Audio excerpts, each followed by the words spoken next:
There is a silent moment between breathing and thinking, a gap so subtle that the mind rarely notices it.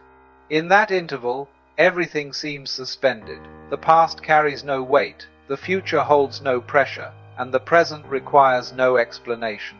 It is there, in that thread of eternity between two thoughts, that life reveals itself in its purest form.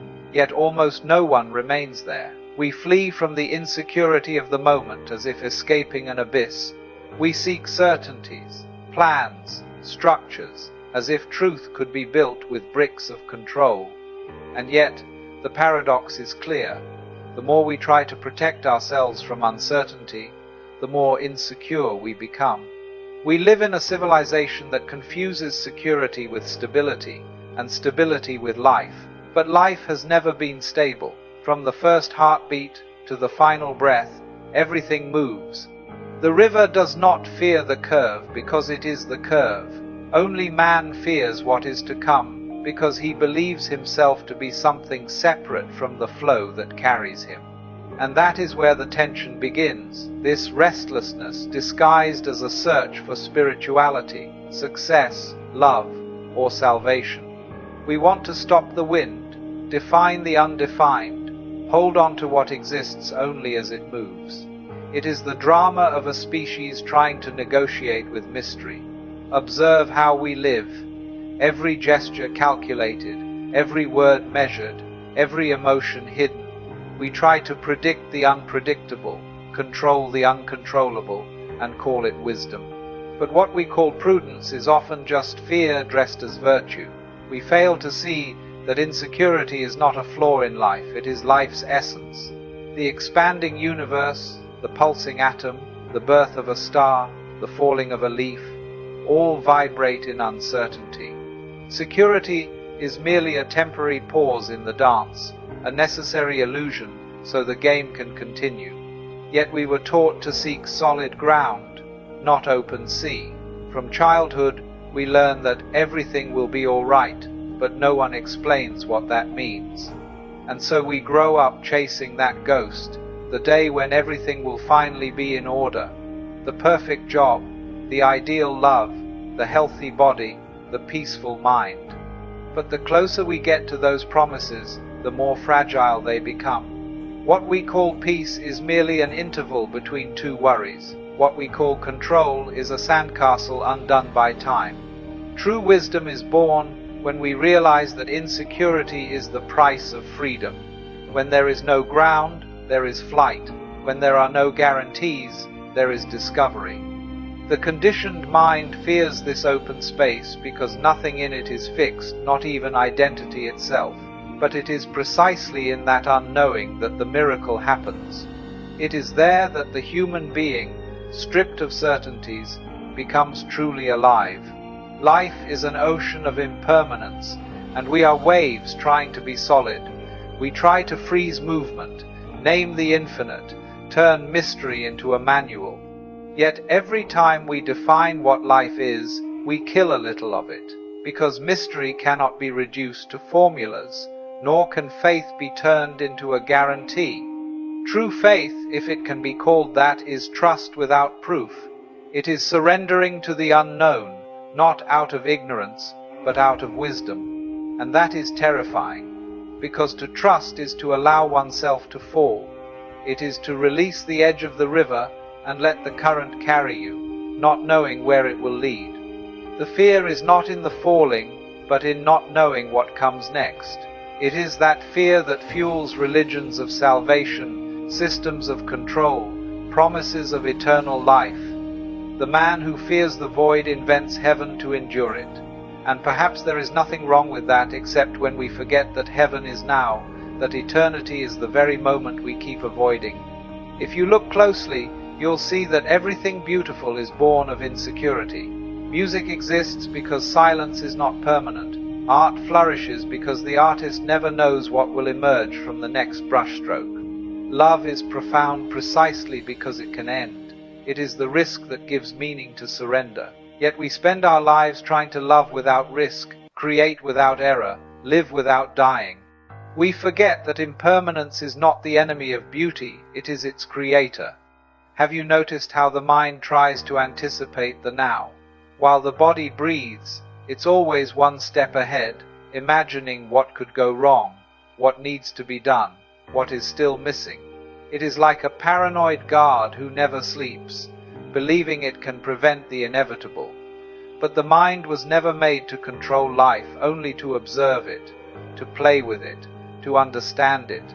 When it tries to become master of the flow, it turns into a tyrant, and that is why we suffer, not from lack of security, but from lack of trust in the very flow that keeps us alive. The wisdom of insecurity is not resignation, it is conscious surrender. It is the recognition that the search for stability is a sophisticated form of resistance. It is understanding that what we call a problem is often just life-demanding movement. When everything feels uncertain, it is because something within us is trying to be born. And birth always hurts because it destroys the comfort of the old. But what follows is life in its purest state, wild, unpredictable, luminous.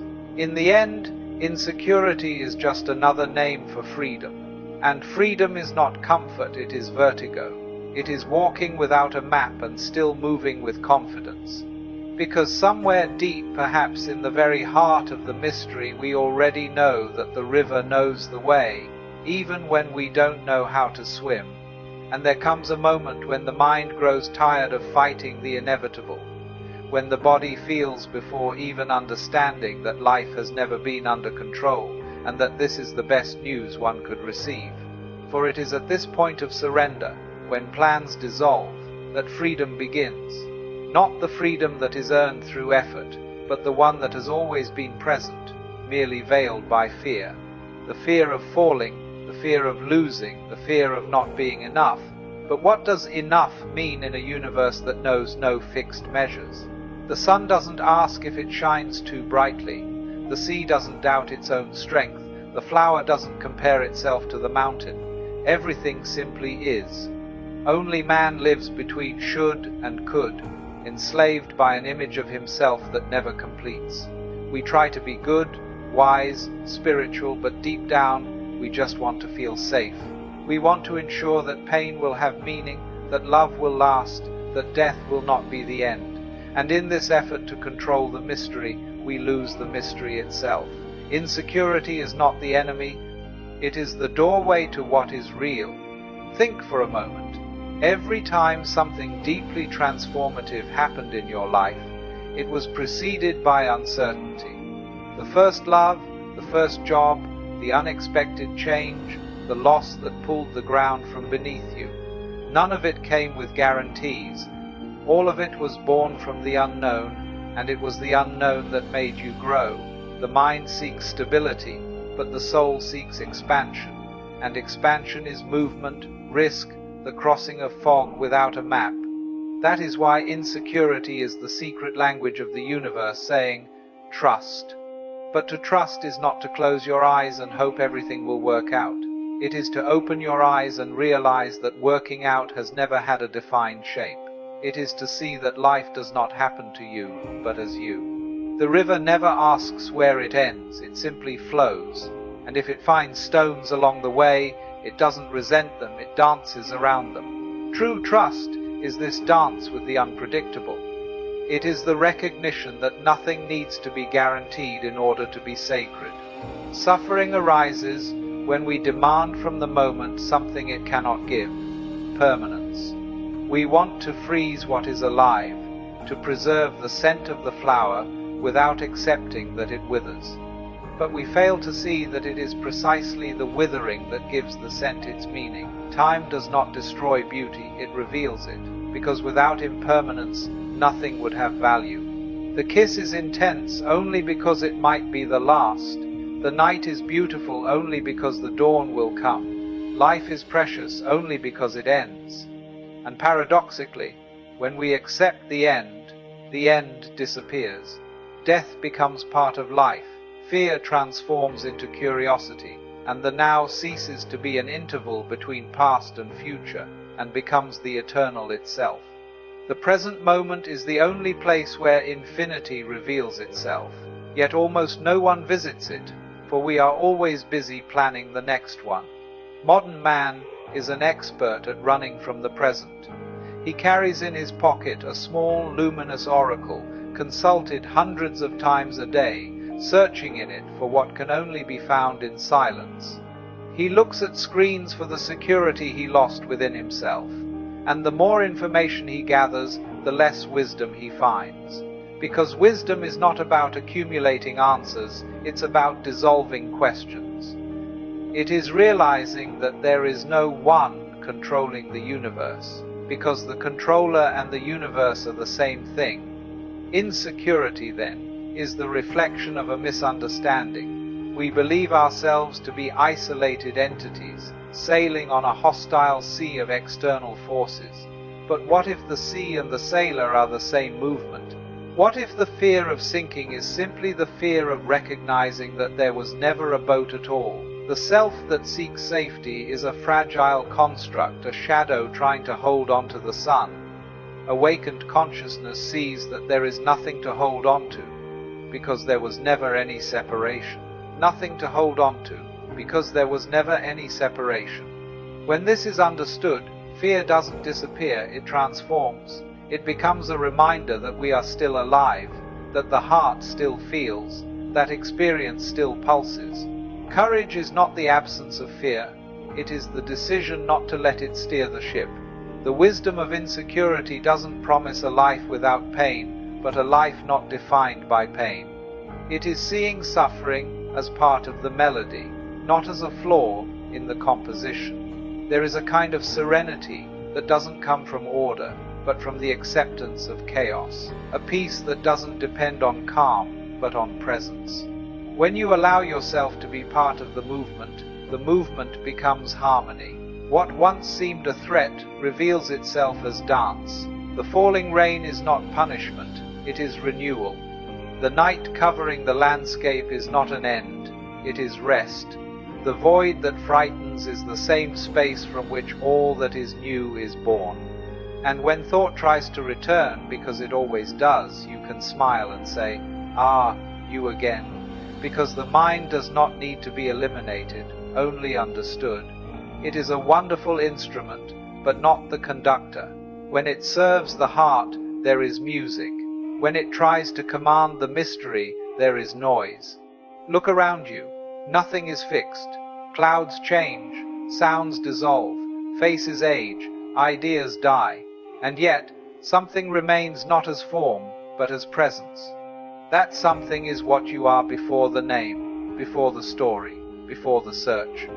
Insecurity loses its power when you recognize that you have never been a person trying to survive amid chaos, but the cosmos itself playing the game of self-discovery through a human form. And then, the fear of death becomes the fear of waking up. Because what dies has never been what you are, only what you believed yourself to be. The wave disappears, but the ocean remains. The flame goes out, but the fire continues. When you understand this, insecurity becomes celebration. The unknown ceases to be a threat and becomes home. In the end, if there is such a thing, the wisdom of insecurity is simply this: to be here completely, without guarantees, without safety, without trying to hold on to what is already you. It is to rest in impermanence, to trust in mystery, and to see that emptiness is not lack, but fullness. For the universe owes you no explanations, it offers you participation, and that, as uncertain as it may seem, is all that has ever existed.